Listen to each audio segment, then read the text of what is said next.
Le chat et les souris.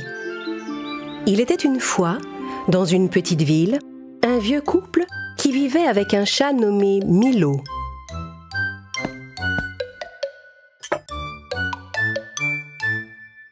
Mais le chat n'était pas le seul animal dans la maison.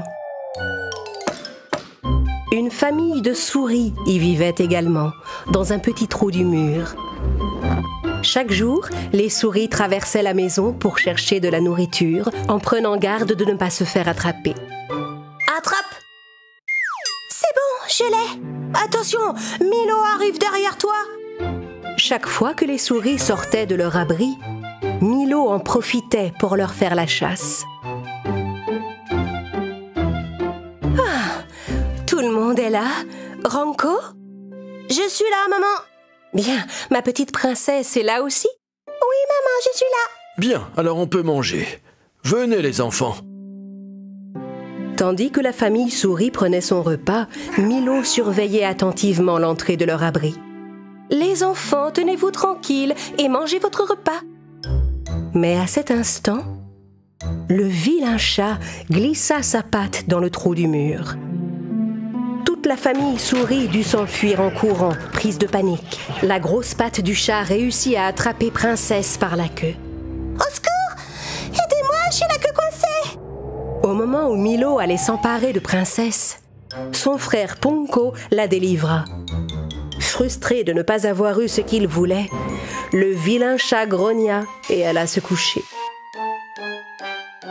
Le lendemain, toute la famille souris se rassembla.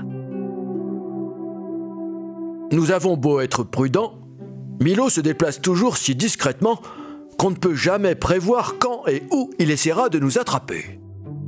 Oui, c'est vrai. C'est vraiment difficile de lui échapper. Nous devons donc élaborer un plan. Toutes les souris se mirent à réfléchir à ce qu'ils pourraient faire, quand Ranko eut une idée. J'ai un plan. Il faut accrocher un collier à grelots au cou de Milo.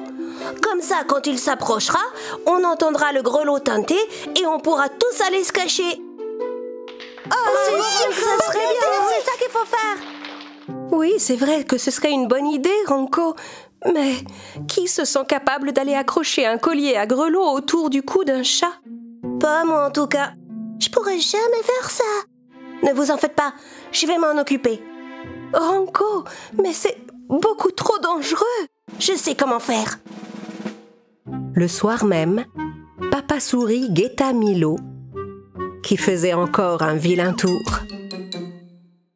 Quand le chat alla enfin se coucher, Papa Souris lança le signal pour mettre le plan à exécution.